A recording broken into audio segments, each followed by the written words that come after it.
Hi hi అండి. Welcome to Rajeshwar మరొక కొత్త వీడియోతో మీ ముందుకు వచ్చేసాను.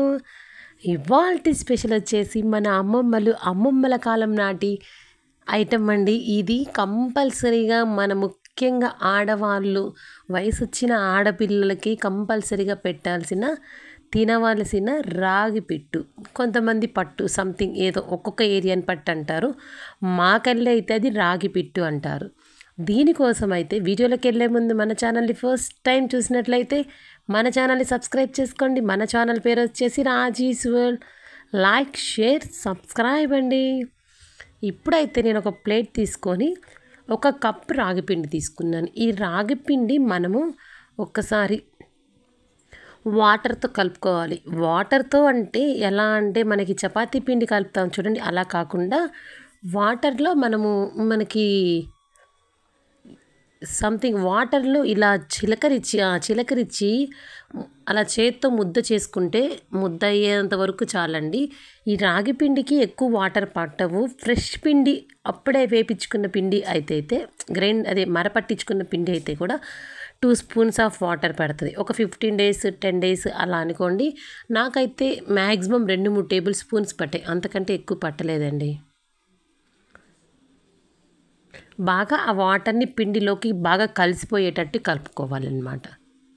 చూడండి, ఇప్పుడైతే ఈ వాటర్ వేసి కలుపుకుంటాం కదా, అక్కడక్కడ చిన్న చిన్న ఉండలు వస్తాయి. ఆ ఉండల్ని కూడా మనం నీట్గా కలుపుకోవడానికి ఇప్పుడు మన 2 చేతులు ఉపయోగించి 2 చేతుల మధ్యలో పిండి పెట్టుకొని బాగా నలుపుకుందామండి. అప్పుడైతే బాగా మన రాగి పిండి అనేది స్మూత్నెస్ వస్తుంది అన్నమాట. ఆ ఉండలు అనేవి కూడా తగ్గిపోతాయి. చూడండి, అలా మన కలుపుకున్న పిండి మొత్తం అలా చేసుకుంటే అక్కడక్కడ కంపల్సరీగా ఉండాలనేది వస్తుంది అన్నమాట. వాటిని మనం ఈ విధంగా చేసుకోవాలి. అంతేనండి. నాకైతే మొత్తం రాగి పిండి ఉండలు మొత్తం పోయాయి అని అనిపించింది. దీని మధ్యలో నేను చిన్న పించ్ అండి, అది ఎంత అంటే మనము ఏదైనా వంటల్లో సోడా ఉప్పు వేస్తాం చూడండి, అంత సాల్ట్ అనమాట, అంతకంటే ఎక్కువ వేయలేదు. ఆ వీడియో ఎక్కడో నేను అది స్కిప్ అయినట్టుంది, కొంచెం సాల్ట్ వేసుకోండి అంతే. ఇప్పుడు నేను ఇట్లా పెట్టి చూశాను కదండి, ఒక ఉండలాగా అలా వస్తే సరిపోతుందన్నమాట. ఇప్పుడు ఒక తడి క్లాత్ని తీసుకొని బాగా మనం కలుపుకున్న పిండిని దాంట్లో వేసుకొని శుభ్రంగా మడత పెట్టుకోవాలన్నమాట, చూపించిన విధంగా.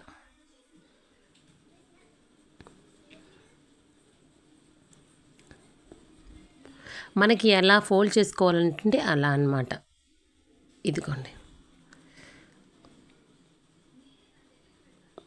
అలా ఫోల్డ్ చేసుకొని పక్కన పెట్టేసుకొని ఇప్పుడైతే స్టీమ్ చేసుకోవాలండి. స్టీమింగ్ ఏంటి అని అంటే మన ఇంట్లో ఉన్న గిన్నెలకి ఎలా స్టీమింగ్ కుదిరితే అలా. మీ దగ్గర కొంచెం వడ చేసుకునే గిన్నె ఉందనుకోండి, దానికి పెట్టుకొని కింద పెద్ద గిన్నె పెట్టుకొని చేసుకోవచ్చు. నా దగ్గర ఉన్న గిన్నెకి పైన రైస్ కుక్కర్లో కింద వస్తుంది చూడండి, అది పెట్టుకొని ఇది మనం ఫోల్డ్ చేసుకున్న క్లాత్ వేసుకొని పైన మూత పెట్టాను.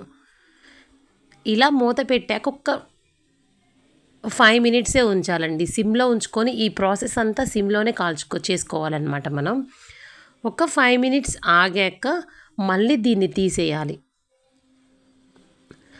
ఈ ప్లేట్ తీసేసి మళ్ళీ నాప్కిన్ మడత మొత్తం చిన్నగా తీసేసుకొని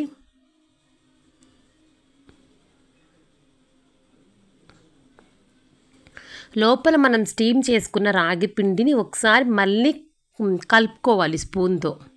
ఎందుకంటే కిందది పైది మొత్తం ఒకేలాగా ఉండకుండా, బాగా కిందది ఉడకి పైన ఉడకకుండా అట్లా కాకుండా ఒకసారి కిందది పైది మొత్తం కలుపుకొని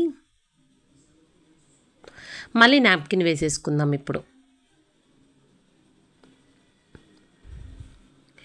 ఇప్పుడైతే ప్లేట్ పెట్టి దాని మీద ఒక చిన్న బరువు పెట్టుకోవాలండి. నా దగ్గర బుజ్జి రోల్ ఒకటి ఉంటే దాన్ని పెట్టేశాను. ఇట్లా ఒక 5 to 7 minutes నేను సిమ్లోనే పెట్టుకొని అసలు దాన్ని కదిలించకుండా తీసేసానండి. ఇంకంతే, మనం మళ్ళీ మధ్యలో చూడాల్సిన అవసరం రెడీ అయిపోతుంది. ఇప్పుడైతే మనము రెడీ అయిన రాగి పిండిని తీసుకొని పక్కన పెట్టుకొని ఒక ప్లేట్లోకి తీసుకుందాము. మనకి రాగి పిండి ఉడికింది అని ఎట్లా అర్థమవుతుందా అంటే నేను ఇప్పుడు చూపిస్తానండి. మనం పట్టుకొని చూస్తే చాలా సాఫ్ట్నెస్ వస్తుంది అన్నమాట. చూడండి, ఇప్పుడు దాన్ని కూడా బాగా కొంచెం గోరువెచ్చగా, మరీ వేడిగా అంటే కలపలేము, కొంచెం గోరువెచ్చగా ఉండగా ఈ విధంగా బాగా కలుపుకున్న తర్వాత మనం 1 కప్పు రాగి పిండి తీసుకున్నాం కదా, దాంట్లో హాఫ్ బెల్లం తురుము వేసుకున్నాను. తర్వాత బెల్లం ఎంత క్వాంటిటీ తీసుకుంటామో అంతే పచ్చి కొబ్బరి తీసుకున్నాను నేను. అంతే అండి. ఈ 3 బాగా కలిసిపోయేటట్టు కలుపుకోవాలి. బాగా అంటే అసలు ఆ రాగి పిండిలో కలిసిపోవాలి.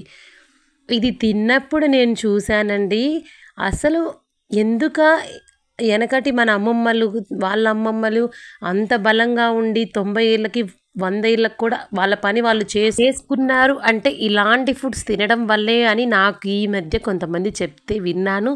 నేను చేసుకొని కూడా మన సబ్స్క్రైబర్స్, నా ఫ్రెండ్స్‌కి కూడా పరిచయం చేద్దామని చేశానండి. అస్సలు దీంట్లో 1% ఆయిల్ లేదు, మసాలా లేదు, సాల్ట్ లేదు, అసలు ఏమీ లేవండి. కానీ ఇది ఎంత రుచిగా ఉంది అంటే అసలు మనకి ఇది అలవాటు లేకపోయినా ఇష్టంగా తింటామన్నమాట. అంత రుచిగా ఉంది.